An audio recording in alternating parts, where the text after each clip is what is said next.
عیسی چې په لاره تېرېده نو یو سړی یې ولیده چې پیدایشي ړوند و. د هغه مریدانو ته تپوس وکړو چې استاذه ګناه چا کړې ده، دې سړي او که د ده مور او پلار چې دې ړوند پیدا شوی دی؟ عیسی جواب ورکړ نه دې سړي او نه د ده مور پلار ګناه کړې ده، بلکې هغه ځکه ړوند پیدا شو چې د خدای پاک قدرت په ده کې څرګند شي. تر څو چې لا ورځ ده موږ له د هغه کار کول پکار دي چا چې زه رالیږلی یم. شپه را روانه ده چې هېڅوک پکې کار نشي کولی، نو تر څو چې زه په دنیا کې یم زه د دنیا نور یم.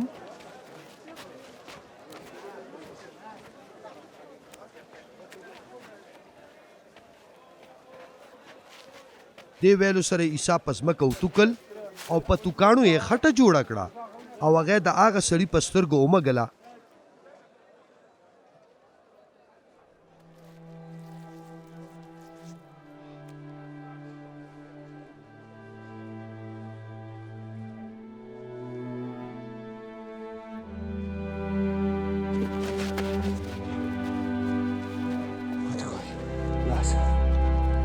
او ورته وفرمایل چې لاړ شه او د سیلوم په تالاب کې ووینځه.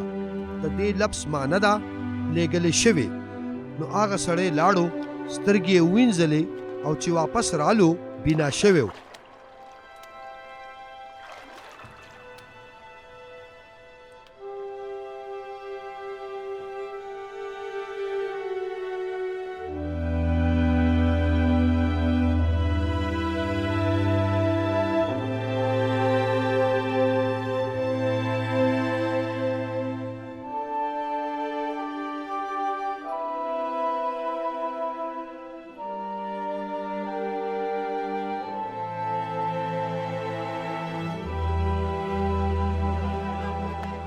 بیا د هغه ګاونډیانو او هغه چا چې دی پیژنده چې خیر به یې غوښته هغې وویل چې ولې دا هغه سړی نه دی چې ناست به او خیر به یې غوښتو؟